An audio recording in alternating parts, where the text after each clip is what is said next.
breakfast puppies? This podcast contains adult language and content and is meant for mature audiences. Listener discretion is advised. It's the Glitterbois.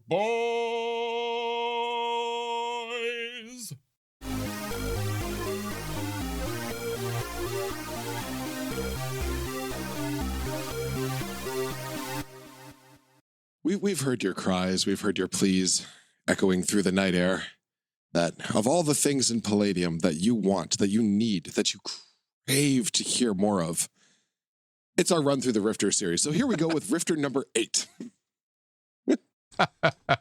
Yes, hot demand. Honestly, I really like doing these. They're fun, they're easy, and it's such a grab bag. Like it's not a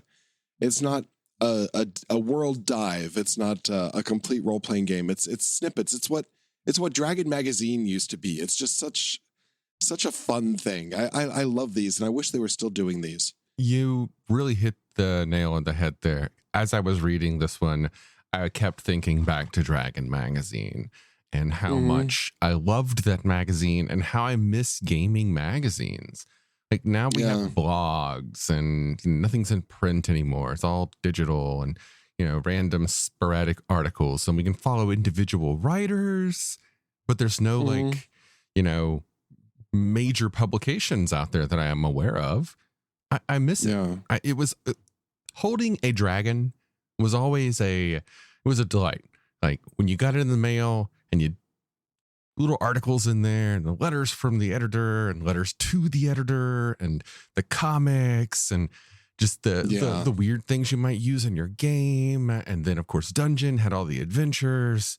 Rifters like that. Like looking at this, it's like, oh man, I would have loved to have received these in the mail. Yeah, I kind of wish that I came from an economic structure that would have allowed me to do all of this back when it was being released, because this is at quite a bit of a remove, and this would have been so good to have, because this was the year 2000. Like this came out when I moved to Oregon. Mm-hmm. Yeah, this was Halloween 99, and everything in it is basically, well, we'll get to it, but it focuses on the year 2000 and things that are coming out. Yeah. Like right here at the beginning in the whole letters from Kevin Siembieda, he talks about in a few different bits in the coming attractions. He talks about the new hot thing, which was Hasbro buying TSR. Oh yeah. Yeah. Well, no, actually it was Hasbro buying Wizards of the Coast and TSR, which is TSR, but I mean, like that was the big conglob, right? Yeah. Because didn't Wizards of the Coast buy TSR first? I think so. I think that's how it went down. Yeah, and then Hasbro bought both of them up. Yeah, this was the one that when Palladium Books was 20 and Rifts was 10 years old. Mm-hmm. Yeah. Yeah. This was, in some ways, like the high point. They had all the licenses. They still had Robotech. They were still doing Teenage Mutant Ninja Turtles. They were talking about how everyone was buying and selling and conglomerating, and how Palladium wasn't. Like they were actually expanding and hiring new people, and then they talked about what artists are paid, and maybe that's why they were able to hire new people, because they were paid even in $2,000, like very little. Yeah, but at least it wasn't paid in exposure. Yeah, yeah. And there was genuine. I felt genuine thanks given, like to Apollo, as where he steps beyond the Rifter. Yeah, that bit where he actually took time and said, "This is this artist. This is where he started." And it's kind of it's not a lot, but you all know his name now, and we paid him, and he's moving on to bigger and better things. Yeah. Yeah, he took on many of the art projects in the later books, too. Yeah. There's a little bit of sadness here, though. Talks about their artist, Mike Wilson, who I'm pretty sure is that signature that we keep trying to place, opening a game store here in Portland, Oregon. Unfortunately, that store's no longer there. Yeah, the other side at the Lloyd Center. Lloyd Center. Ugh, that place. As I understand it, there was a fire in the basement tunnels, which is why they're now flooded with sewage. It was, for those of you who are not locals, it was the big, nice downtown mall, and it is now not nice. Yeah, Lloyd Center is where the mall rats, emphasis on the rats, work. Mm-hmm. It's a whole lot of abandoned stores and cell phone sellers. Mm-hmm. You know what's interesting is I bet that is a great real life adventure site now. Like you could you could run a explore the Lloyd Center. Maybe we could do a LARP there sometime. Yeah. Is the other side still here? Do we know? Nope. Gone. Yeah. Gone. Yeah. Oh well. Yep. There's some talk about Gen Con. There's the coming attractions, and you know it better than me. So let's see what happened. Did the Splend Dimensional Market come out? Pretty sure. Is that a thing? I think so. Okay. Yeah. The Ixtic Invasion. Yep. Free Quebec, I know that one happened. Yep. Nightbane source books. Yeah, let's see. Pretty much all of these came out. I don't see anything that didn't. Yeah. Oh, Scotland and Australia 3. Yeah. Yeah. Those don't exist. Anvil Galaxy, Siege on Tolkien. Yeah. I'm not sure about Anvil Galaxy. I might not have. I'm not super up to date on the later runs of the Dimension books, so that may or may not exist. I think that's very familiar to me. I'm pretty sure that's there. This was the 3rd year of the grab bag, which is still going today, going strong. Mm-hmm. Yeah. And in fact, now's a good time to start thinking about that for 2023. You know? And I would like to make a note here. This was in the year 1999 with a minimum price of $40. Mm-hmm. It's 50 now, right? And that's the difference. That's it. Just a $10 increase. Yeah. Not 80. Yeah. You know, that's one of the great things about Palladium is it's always been so accessible. You know, you didn't need a huge budget. So then we have more systems failure. Some nice little rednecky guns adventure. And if you're unfamiliar with system failure, go back and see our podcast on it. It's Y2K, but if the Y2K bug was actual electrical bugs and we lost our machines and metal and had to fight with biologics. Yeah, it feels a lot in flavor like the movie Tremors, but with electrical bugs. Like so much of the flavor of systems failure seems focused on small town, almost rednecky, deep state kind of adventures. So like all of the character classes are like down to earth, salt of the earth people. Yeah. Like the Ridley Ridge Regulators. Yeah. Mount up. Yeah, it's a decent adventure, actually. It takes you to a few different places, and it's got multiple factions, and it's even got a surprise twist at the end, which may or may not happen based upon players' actions. Yeah, there's a couple new OCCs. Now, system failure, this was something to be aware of when you're writing a game. Try not to make it topical to something that's about to happen, because it'll never happen the way you think, and then everyone's going to be, but nothing happened. I get the feeling that it was put out as somebody's little side project. Like all the stuff was probably there. I think it was Bill Coffin who did it. And Bill was, at least according to this text, Bill was relatively new to the Palladium staff around this time. It just feels like it might have been his little personal project, and he probably put a lot of everything into it. So I feel like maybe there wasn't any major loss there with its low impact on the gaming hobby. Yeah. Yeah, but you're right. Yeah, it's very topical. It is 100% rooted in the Y2K phenomenon of 1999-2000. Which, as we all know, failed to literally do anything. There is some fun things in here, some real world stat ups for some cool things, such as, a Humvee, the A10, the Warthog, stuff that you could use in any of the moderns. And I really want to see a complete arms and equipment for each era. Like I want to see one for fantasy, I want to see one for modern, and I want to see one for the rifts, system failures, the future forward one. Yeah, like, or even a mighty tome of everything. When we were recording our previous session, something you said about when we were talking about what was the one that didn't bite us? It was that last time. Underseas. Yeah. Something you had said, I don't even remember what exactly it was that you had said, but it kicked off this train of thought in my head of, once again, as I do, thinking of ways to reboot Palladium and ways to reapproach the books and their subject matter and their breadth. And instead of doing something like, Underseas, have like a Rifts focus on the Pacific or whatever. And following up what you're just saying here, like, yeah, let's have a Palladium book of Rifts gear or, equipment of the Northern Hemisphere or something like that. And instead of having all of these kind of strangely disjointed books that don't always share the same scope, like, definitely focus your target material, your subject material into volumes that fit that scope. Like, I think it would have to be along the timelines, though. I don't know if it could be regional like that, because you're going to have to go through everything and cut and paste to begin with, to put that together. So I really think it would have to be not. There could be an annotation on each one as to where it's found, like, PW is Phase World or, CR Classic Riffs. Okay. Yeah. Like an era-based equipment, like equipment of the 101 to 105 or something, Yeah, but future, past, modern. Yeah.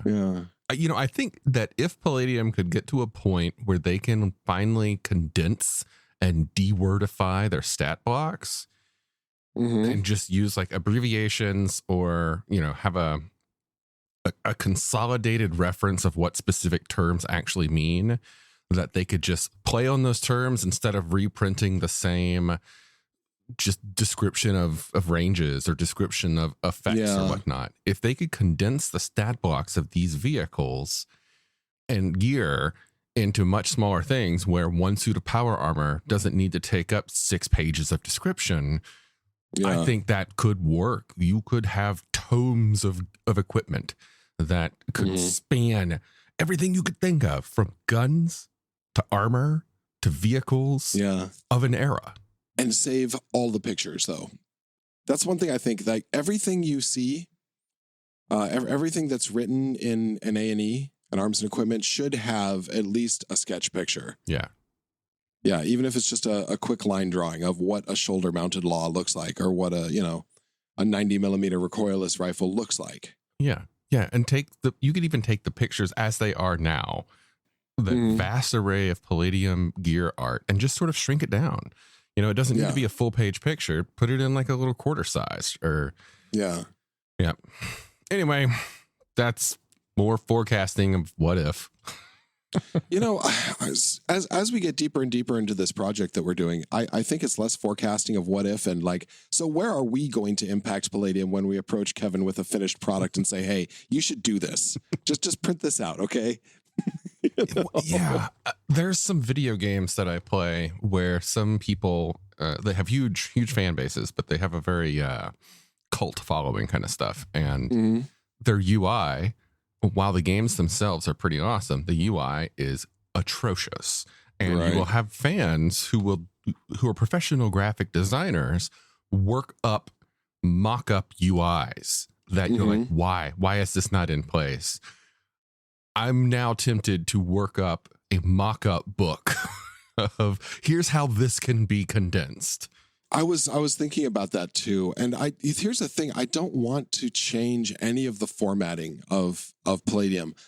I just want to make it referenceable. Yeah. So you're not searching through 30 Rifters, a million world books, or was it in the Dimension book? No, it was the conversion book. No, wait. It was a source book. It should... When you're looking for a piece of equipment, you should have the equipment guides. You could have it in 3 parts. And when you're looking for like an RCC or an OCC, It should be there in one of the 3 guides. Mm-hmm. I'm with you. Nightbane's still there, right? That's modern. Yeah.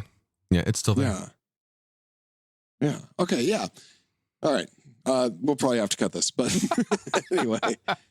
Moving on next, there's Knights of the Dinner Table. Knights of the Dinner Table, yeah. It's another one of the crew entirely being terrible. Are there any where they're not terrible? Yes. The Bag Wars. This is also one of the ones that, Jolly was writing specific to this. And if that's where you're getting your Knights of the Dinner Table, like, I'm not surprised that, you're kind of, oh God. But he would do this. Like, he would write these pieces for a game and send them to the creators of the game, right? To be included, like this is. Yeah. And it's just, they're not as good as the normal ones. And this one felt even a little less than normal. I love me some KODT. I really do. I'm a huge fan, but this one was meh. Like, there's nothing there. Bob's dead. Yeah. Bob always dies. Whatever. Anyway, we got some new monsters for the Palladium fantasy role-playing game. These are all interesting takes on existing concepts. A spider, but it's a spider beetle, and a crow, but it's like some kind of a demon crow or curse. It's a cursing crow. Yeah. The vampire squirrels are my favorite. Oh, yeah. The night gliders are fantastic. The 6-limbed flying squirrel monsters. The tree eels. Yeah. Tree rats. This feels very jungly to me. Yeah. Yeah. Like it has a jungle, this isn't a temperate forest feel to me.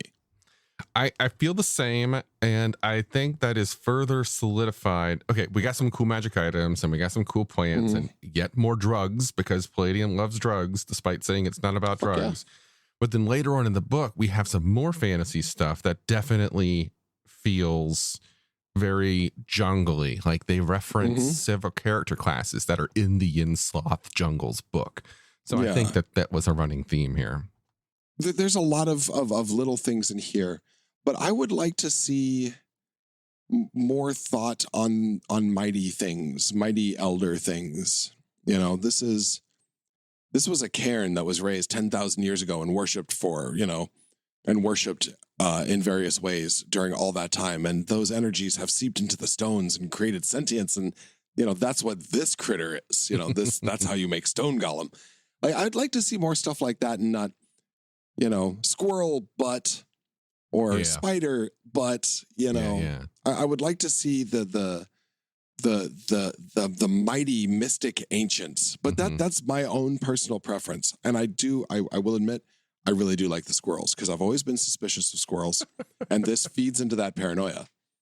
I have a book for you to read sometime. It is not Palladium, but I would say that it is Palladium adjacent. It is from the OSR, the old school Renaissance movement. A fella who I consider an online friendly acquaintance by the name of Raphael Chandler writes a bunch of these one-off books that can be used with any of the OSR stuff. And he wrote a creature tome called The Teretic Tome. And it is styled like you open the book and it's done in the same print and the same format as the first edition the AD&D monster books. It looks like it, like the same font, the same headers, the same kind of stuff. But all of the monsters in there are just wicked. They are all have these interesting origins and these strange reasons for being that I think you would dig. I like things having effects and causes rather than just being, Yeah, there's the ones that spring to mind immediately are his takes on dragons. And each of his dragons is a unique creature, and they all are like heralds of some apocalyptic nature. Like, a dragon isn't just the lizard in the forest. Like, this is Mustafanar. He is the piss dragon or something. When he is approaching, an hour before he arrives, all of the children in town have headaches, and all of the plants turn purple. I don't have as good of imagination as Raphael Chandler, but each one of his creatures has. Stop right there. any graphic designer listening to this, we need a new t-shirt in our store, and I want it to be Mustafanar the Piss Dragon. I want that t-shirt so bad. Mustafanar the Piss Dragon. Surrounded by crying children. So please, if you have any talents along those lines. I'm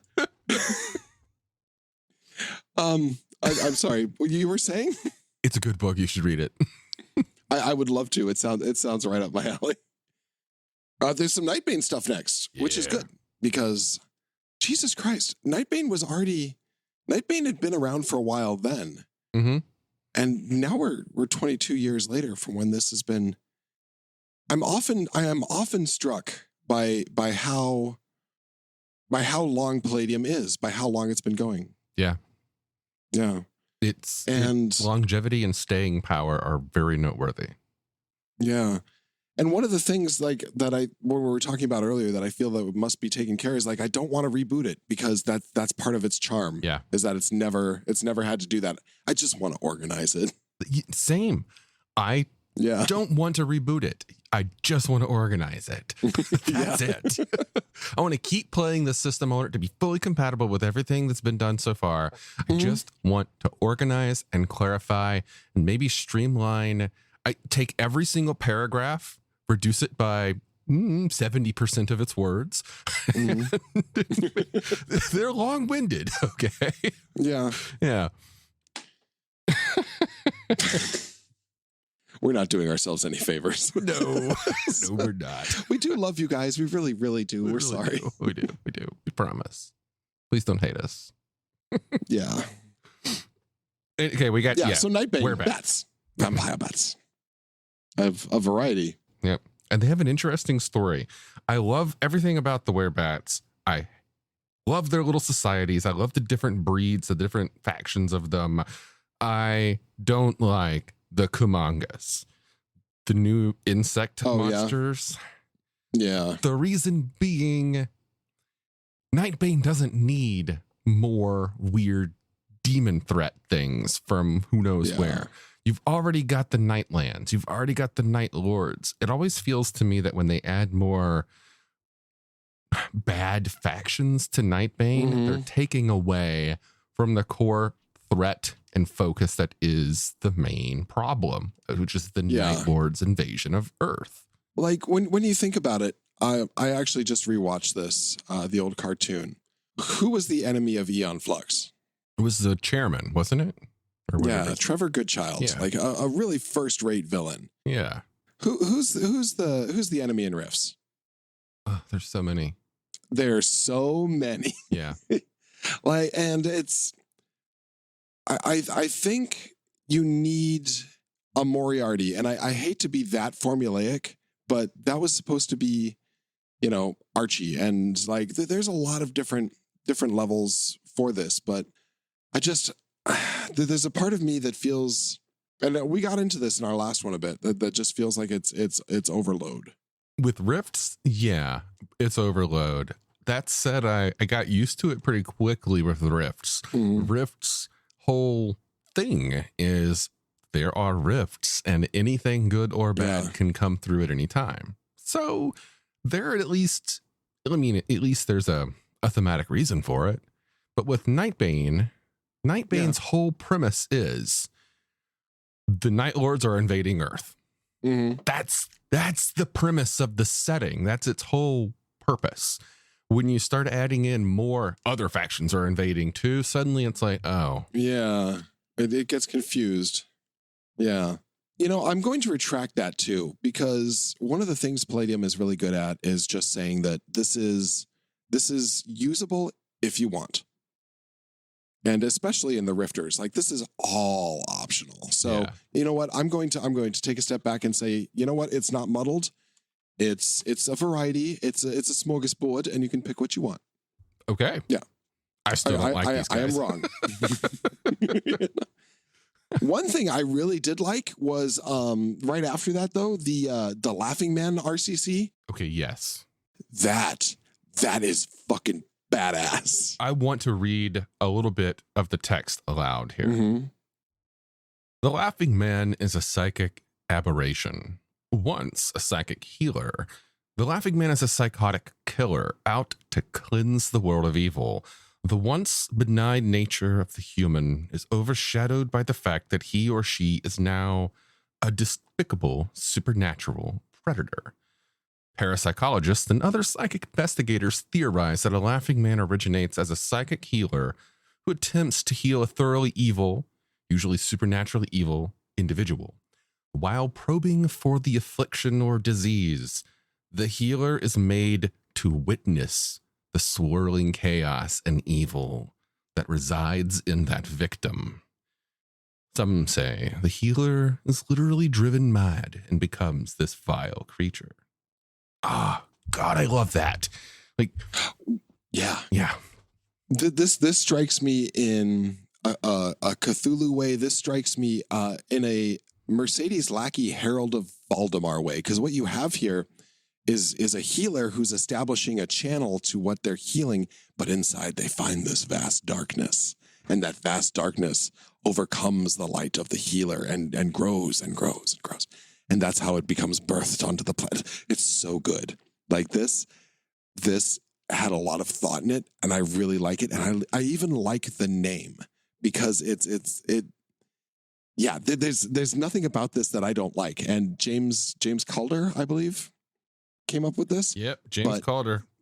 This Fantastic is work, something James. I would drop into anything. This can be dropped in, I think this was for Nightbane or Beyond the Supernatural, but this would work fantastic in Rifts. This would work fantastic in Palladium Fantasy. This would work anywhere. This would work fantastic in D&D. Just the concept of it is so beautiful.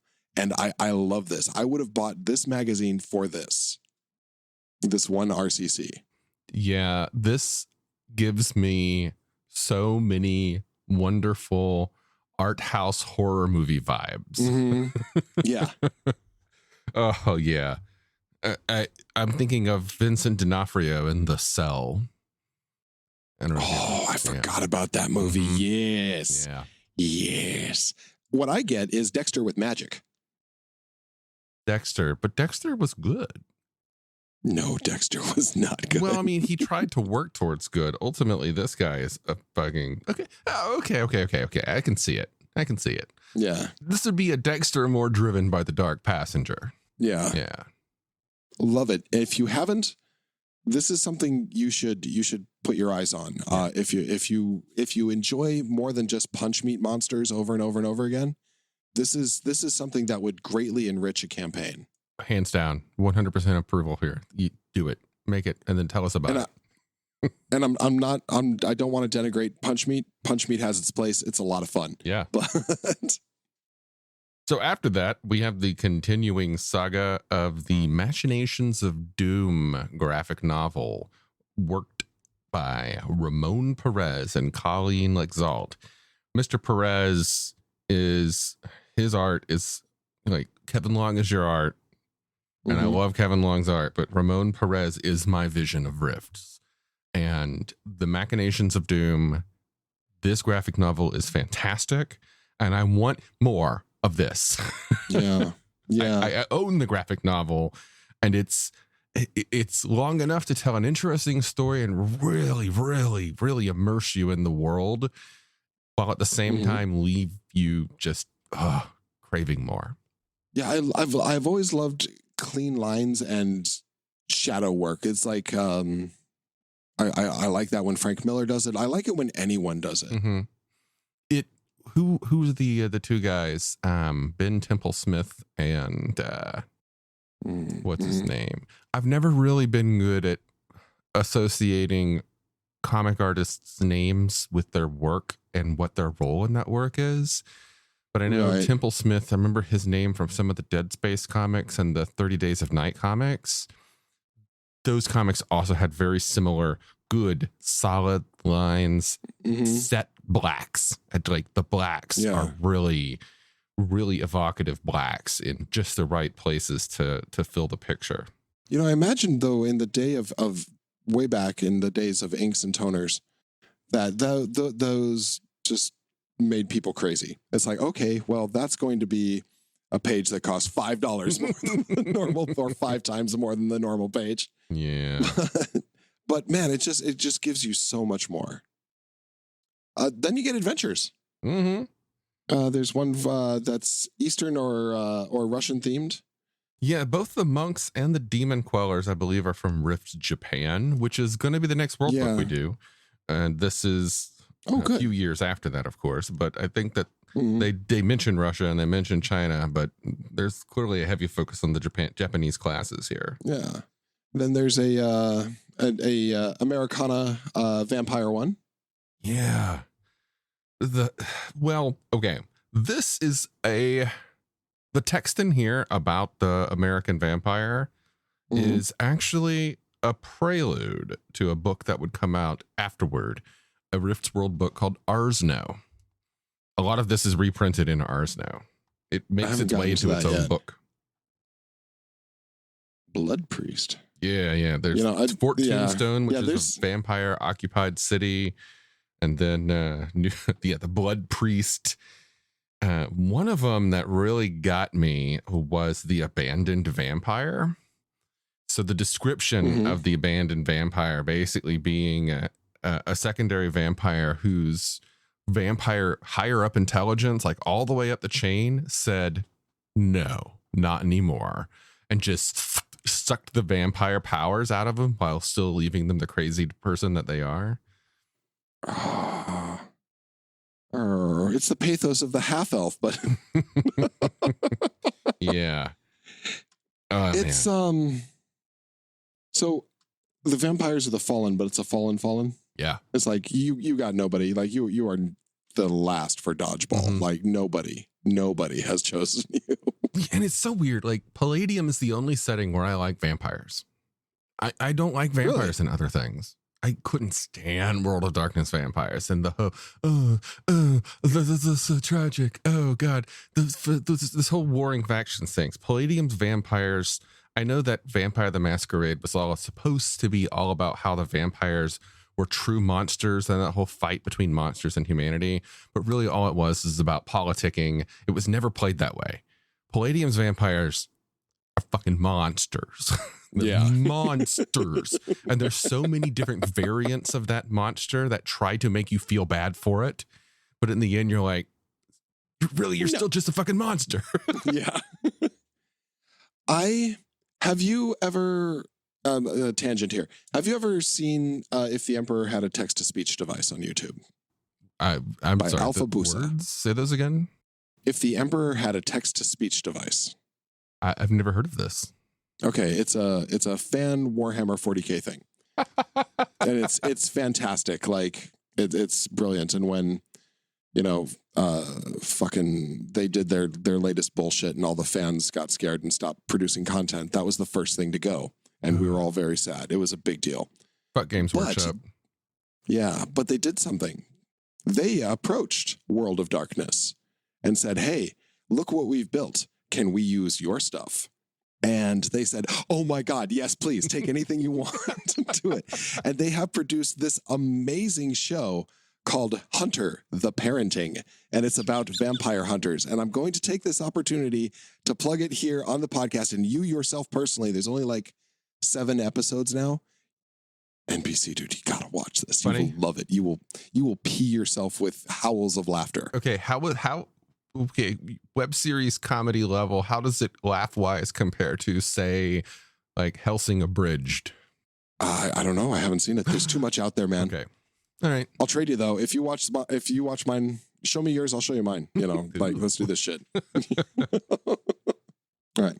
And for all of you out there, Hunter, the Parenting, Alpha Busa, check it out. There will be a link. Follow it. Vampires. Anyway, because it's about vampire hunters. That was how my brain worked. Following the vampires, now we have necromancers. And I'm bored with necromancers. Here's something that I'm actually particularly bored with when it comes to necromancers. Almost every single necromancer class you will ever read about in anything will always say, arguably the most powerful of the necromancers practitioners of magic, the powers of the blah, blah, are blah, blah, blah. And you're like, okay, but wasn't the last one the most powerful necromancer? Oh, okay. Well, this one's the most powerful necromancer. Pay no attention to the necromancer behind the curtain. It's like a big old undead dick waving contest. It just...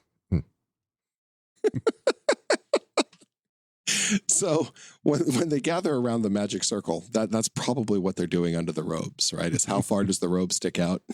Disqualifications for bellies. I mean, you got to pack a literal bone. I like the artist though. Who is that? A ZH? ILH? What do we got there? I don't know. I don't actually know who that is.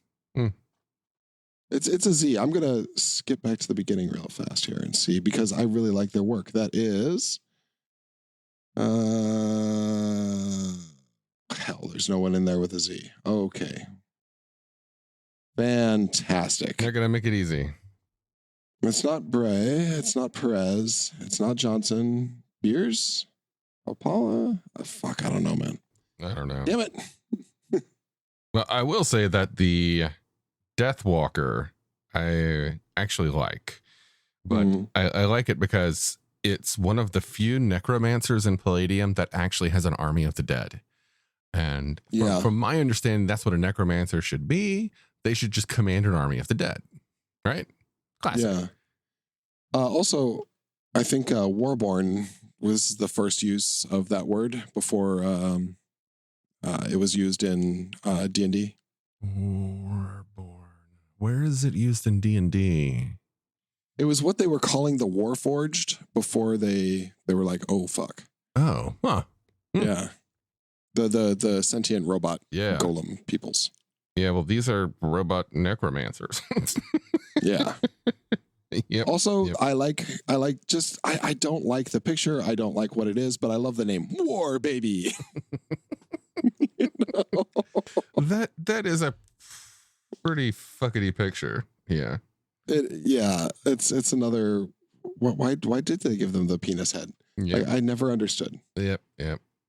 What did you think of that short story? 3 words. I kind of liked it. It was that was the one with the coalition guards and the Spider-Man avenging his friend. Yeah.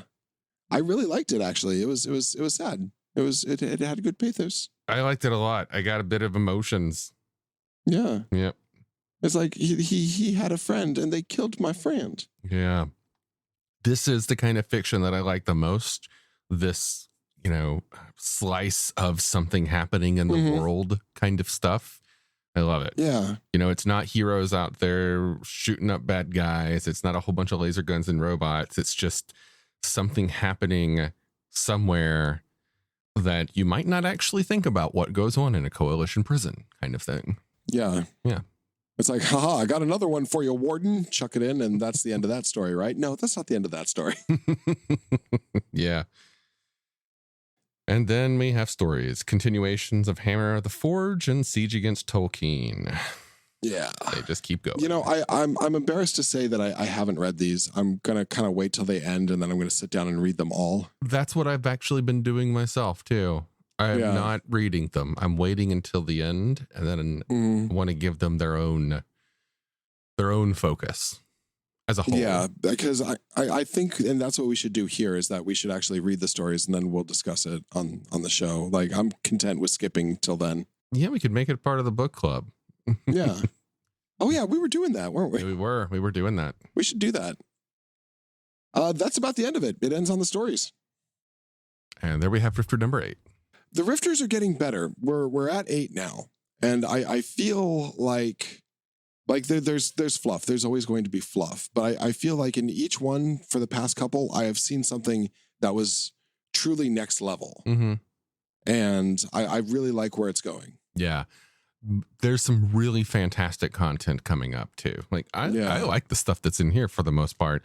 And I like a lot of the stuff that we've seen so far. Some of my favorites are in the low numbers. And I'm really looking forward for us to get to the teens. Yeah. Excellent. And eventually we'll, of course, get to the swimsuit issues. Oh, yeah. We should absolutely do that. So on this one, should you buy it? If you like Nightbane or Palladium Fantasy, and you want to add some variety to your games, then yes, I would say go for it. It's also got some good content in here for Rifts. Actually, yeah. It doesn't really have much in the way of the other games. Well, Systems Failure too. Sorry. It doesn't have anything for Heroes. Doesn't have anything for Ninjas. Doesn't have anything for Phase World. Still had Robotech, so yeah, nothing there either. Doesn't have anything for Robotech. Doesn't have anything for Ninja Turtles. So, you know. I gotta say though, the Laughing Man though, I would say, yeah, go ahead and pick this up. True. Because it's just, I mean, that's really good. Yeah. So not must have, but should have. That character class alone, I think, makes this worth buying. Yeah. Because you can put it anywhere and you're going to just do 3 pages of a character class, and you're going to get mileage out of it. It is, in my opinion, one of the best villainous OCCs I've yet seen in Palladium's tomes to this date and time of this publication. Agreed. Yeah. The sympathy factor of the overwhelmed healer. And like you can play a redemption arc with that, like struggling to bring that person back to overthrow the intelligence that has overwhelmed their personality, only to find that it's been gone and scattered to the 4 winds. Oh God. But I mean, there's an awful lot you can do with that as your base for your antagonist. And yeah, it's just that is first-rate writing. And I think it's worth the book right there. And that's Rifter 8. Yep. Go buy it. All right. We'll see you guys later. Cheers. Starships, magic, mystic martial arts, romance. All of these can be found in A Cloak of Blades by Isaac Scher. You might have heard my name before. I've done a lot of voiceover work for Breakfast Puppies, and I've recently released my first novel. It's available on Amazon as an ebook and paperback, and you can get it for free if you have a Kindle Unlimited subscription. I do hope you'll support my work as you're supporting Breakfast Puppies, and it's been a pleasure talking with you today. Have a good one.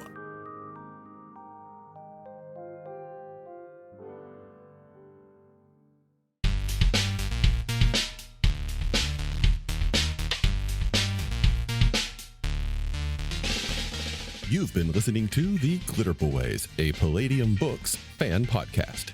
Glitterbois, Rifts, the Megaverse, and all other such topics are the property of Kevin Siembieda and Palladium Books. Please buy all their stuff and help keep them in print and making more games.